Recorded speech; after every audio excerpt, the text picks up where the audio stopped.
Hello students. This is Vipasha Garg, lecturer. आज lecture है history of modern Indian art code 401 का। पिछला artist आपका कंप्लीट हो गया था। आज ये नेक्स्ट आर्टिस्ट है आपका गगनेंद्र नाथ ठाकुर। ठीक है, इनको टैगोर भी कह सकते हैं आप, जैसे रविन्द्रनाथ टैगोर है, रविन्द्रनाथ ठाकुर है। ठाकुर और टैगोर दो लोग लगाते हैं ये। ठीक है, गगनेंद्र नाथ ठाकुर का हो या गगनेंद्र नाथ टैगोर, एक ही बात है। ये टैगोर जी का फ़ोटो है पुराना।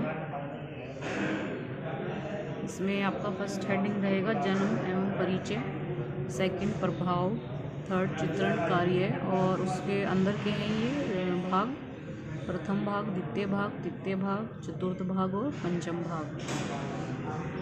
ठीक है, अब फर्स्ट हेडिंग है जन्म एवं परिचय। उनके जन्म एवं परिचय की बात करते हैं। इस महान चित्रकार का जन्म सन 1867 ईस्वी में हुआ। इनका जन्म है 1867 में हुआ था इनका जन्म। आपके पिता यानी इनके पिता गगनेंद्र नाथ, इनके फादर का नाम गगनेंद्र नाथ था, जो रविंद्र टैगोर के चचेरे भाई थे। ये सारे आपस में रिलेटिव्स थे, ये रविन्द्रनाथ टैगोर, गगनेंद्र नाथ, ये सब अवनींद्र नाथ। ठीक है, तो इनके जो पिता थे गगनेंद्र नाथ, वो रविन्द्रनाथ जो टैगोर थे उनके चचेरे भाई थे। गगनेंद्र नाथ पेशेवर चित्रकार नहीं थे। उन्होंने किसी कला विद्यालय से कोई शिक्षा नहीं पाई थी, यानी ये पेशेवर चित्रकार नहीं थे, ना ही इन्होंने किसी भी कॉलेज से ड्राइंग से रिलेटेड कोई विद्या ली थी। कोई भी इन्होंने शिक्षा नहीं ली, ना इन्होंने विद्यालय से कोई शिक्षा पाई। उनकी चित्रकला स्वांतः सुखाए होती थी। ये बिना पूर्व निश्चित धारणाओं व नियंत्रण के चित्रकारी करते थे। मतलब ये कोई भी ऐसी धारणा नहीं बनाते थे पहले की, है ना, और ना कोई इन पे नियंत्रण था, उसकी ये चित्रकारी करते थे। 38 वर्ष की आयु होने पर आपने चित्रकला का कार्य प्रारंभ किया। मतलब जब इनकी आयु 38 हो गई थी, उसके बाद इन्होंने चित्रकला का कार्य प्रारंभ किया था। प्रभाव, बाल्यकाल से ही गगनेंद्र नाथ ठाकुर ने अपने परिवार में बुद्धिजीवी पुरुषों को देखा था। ठीक है, मतलब बचपन से ही जो गगनेंद्र नाथ ठाकुर थे, इन्होंने अपने परिवार में बुद्धिजीवी पुरुषों को देखा था, यानी सब बुद्धिमान थे।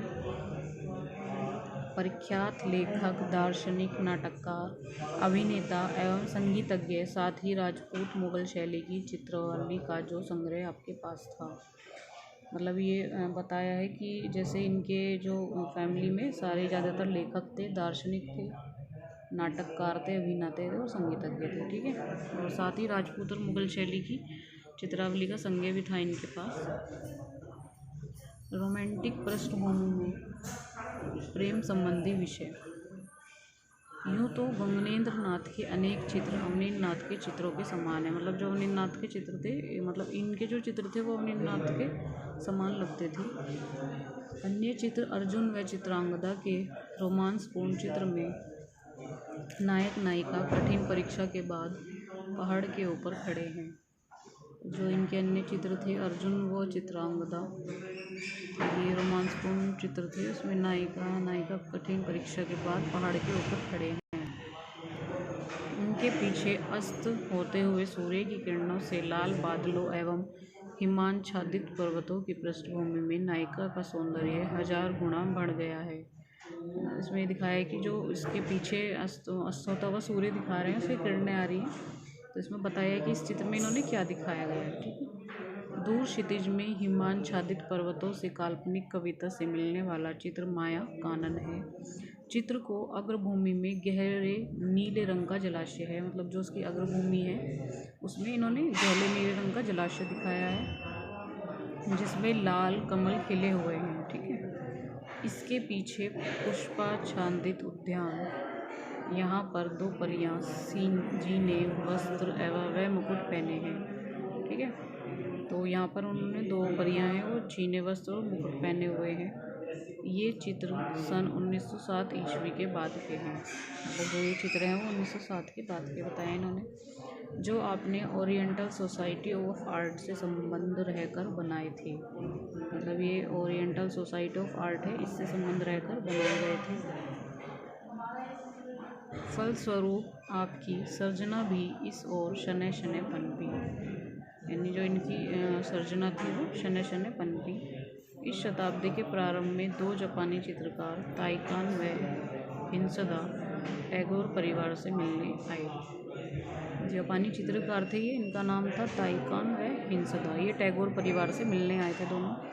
अवनींद्र नाथ तथा गगनेंद्र नाथ ने उनको तकनीकी विधियों में अधिक रुचि दिखाई। जो अवनींद्र नाथ थे और गगनेंद्र नाथ जो थे, इन्होंने उनको तकनीकी विधियों में अधिक रुचि दिखाई। आपके द्वारा बनाए प्राकृतिक दृश्य चित्रों में जापानी प्रभाव स्पष्ट दृष्टिगोचर होता है। मतलब इनके द्वारा जो बनाए गए थे प्राकृतिक दृश्य थे, उसमें चित्रों में जापानी प्रभाव स्पष्ट दिखाई देता है। ठीक है, नेक्स्ट है चित्रण कार्य। गगनेंद्र नाथ के चित्रण कार्य को पूर्ण रूप से समझने के लिए इसे 5 भागों में बांटा जा सकता है।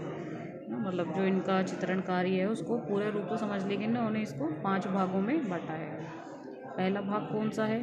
पहले भाग में उनको आरंभिक कृतियों को लेते हैं। मतलब जो इनका पहला भाग है उसमें हम इनकी आरंभिक कृतियाँ लेते हैं, जैसे परियों की कहानी या सन 1912 ईस्वी में रविन्द्रनाथ टैगोर को कृति स्मृतियाँ जीवन स्मृति पर आधारित चित्र श्रृंखला तैयार की थी, वह भी इसी श्रेणी की है। ठीक है, जो इनकी यह पहला भाग है, इसमें तो इनकी जो आरंभिक कृतियाँ हैं वो हैं, जैसे परियों की कहानी या 1912 में जो रविन्द्रनाथ की कृति थी जीवन स्मृति, ठीक है, उस पर आधारित श्रृंखला तैयार की थी, जो इसमें प्रथम श्रेणी में आती है। अब है द्वितीय भाग। दूसरे भाग में सन 1916 से 18 ईस्वी के बीच हम गगनेंद्र नाथ ठाकुर के काले सफ़ेद रेखा चित्र, छवि चित्र व व्यंग्य चित्र ले सकते हैं। मतलब जो दूसरा भाग है इसमें ये बताया जो 1916 से 18 ईस्वी के बीच गगनेंद्र नाथ ठाकुर के जो ये काले सफ़ेद रेखा चित्र हैं और जो छवि चित्र हैं व्यंग्य चित्र, ये भी ले सकते हैं। ठीक है, जो उनको परिवर्तनशील कला रुचि का परिचायक है। मतलब जो उनकी परिवर्तनशील कला होती है उसकी रुचि का परिचायक है। उनके द्वारा बनाए व्यंग्य चित्र उस समय की सामाजिक समस्याओं, तत्कालीन शिक्षण पद्धति एवं राजनीतिक स्थिति पर आधारित थे। मतलब जो उस टाइम के जो व्यंग्य चित्र हैं जो इन्होंने बनाए थे, तो उस समय की जो सामाजिक समस्याएं थी, है ना, और जो शिक्षण जल्दी वाली जो शिक्षण पद्धति थी और जो राजनीतिक परिस्थितियाँ थी, उन सब पे ये आधारित थे।